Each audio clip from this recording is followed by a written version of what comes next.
Chapter 20. The Lord spoke to Moses, "Say to the Israelites, any Israelite or alien residing in Israel who gives any of his children to Molech must be put to death. The people of the country are to stone him. I will turn against that man and cut him off from his people, because he gave his offspring to Molech, defiling my sanctuary and profaning my holy name. But if the people of the country look the other way when that man gives any of his children to Molech, and do not put him to death, then I will turn against that man and his family, and cut off from their people both him and all who follow him in prostituting themselves with Molech. Whoever turns to mediums or spiritists and prostitutes himself with them, I will turn against that person and cut him off from his people. Consecrate yourselves and be holy, for I am the Lord your God. Keep my statutes and do them. I am the Lord who sets you apart. If anyone curses his father or mother, he must be put to death. He has cursed his father or mother. His death is his own fault. If a man commits adultery with a married woman, if he commits adultery with his neighbor's wife, both the adulterer and the adulteress must be put to death. If a man sleeps with his father's wife, he has violated the intimacy that belongs to his father. Both of them must be put to death. Their death is their own fault. If a man sleeps with his daughter-in-law, both of them must be put to death. They have acted perversely. Their death is their own fault. If a man sleeps with a man as with a woman, they have both committed a detestable act. They must be put to death. Their death is their own fault. If a man marries a woman and her mother, it is depraved. Both he and they must be burned, so that there will be no depravity among you. If a man has sexual intercourse with an animal, he must be put to death. You are also to kill the animal. If a woman approaches any animal and mates with it, you are to kill the woman and the animal. They must be put to death. Their death is their own fault. If a man marries his sister, whether his father's daughter or his mother's daughter, and they have sexual relations, it is a disgrace. They are to be cut off publicly from their people. He has had sexual intercourse with his sister. He will bear his iniquity. If a man sleeps with a menstruating woman and has sexual intercourse with her, he has exposed the source of her flow, and she has uncovered the source of her blood. Both of them are to be cut off from their people. You must not have sexual intercourse with your mother's sister or your father's sister, for it is exposing one's own blood relative. Both people will bear their iniquity. If a man sleeps with his aunt, he has violated the intimacy that belongs to his uncle. They will bear their guilt and die childless. If a man marries his brother's wife, it is impurity. He has violated the intimacy that belongs to his brother. They will be childless.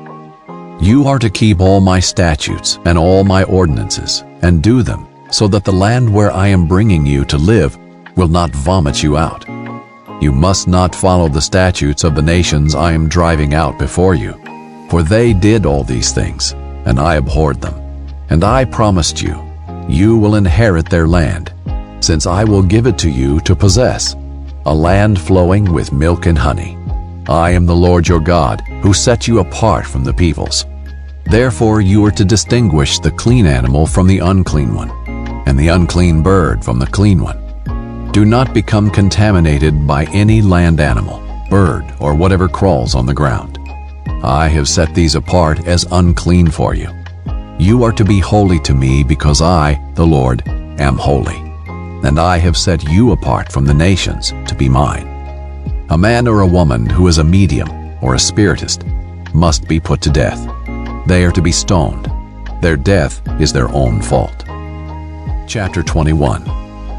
The Lord said to Moses, "Speak to Aaron's sons, the priests, and tell them, a priest is not to make himself ceremonially unclean for a dead person among his relatives, except for his immediate family, his mother, father, son, daughter, or brother.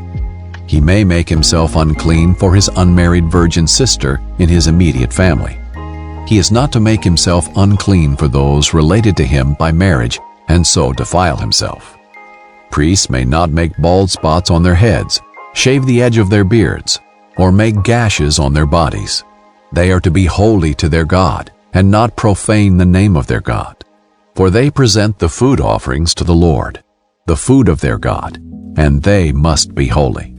They are not to marry a woman defiled by prostitution. They are not to marry one divorced by her husband, for the priest is holy to his God. You are to consider him holy, since he presents the food of your God. He will be holy to you, because I, the Lord, who sets you apart, am holy. If a priest's daughter defiles herself by promiscuity, she defiles her father. She must be burned to death. The priest who is highest among his brothers, who has had the anointing oil poured on his head, and has been ordained to wear the clothes, must not dishevel his hair or tear his clothes. He must not go near any dead person, or make himself unclean even for his father or mother. He must not leave the sanctuary, or he will desecrate the sanctuary of his God. For the consecration of the anointing oil of his God is on him.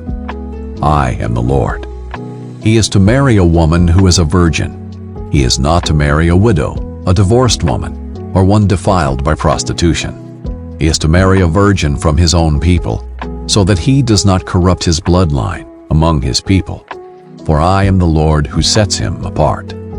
The Lord spoke to Moses, "Tell Aaron, none of your descendants throughout your generations who has a physical defect is to come near to present the food of his God. No man who has any defect is to come near. No man who is blind, lame, facially disfigured, or deformed. No man who has a broken foot or hand, or who is a hunchback or a dwarf, or who has an eye defect, a festering rash, scabs, or a crushed testicle. No descendant of the priest Aaron who has a defect is to come near to present the food offerings to the Lord. He has a defect and is not to come near to present the food of his God. He may eat the food of his God from what is especially holy, as well as from what is holy. But because he has a defect, he must not go near the curtain or approach the altar. He is not to desecrate my holy places, for I am the Lord who sets them apart." Moses said this to Aaron and his sons, and to all the Israelites.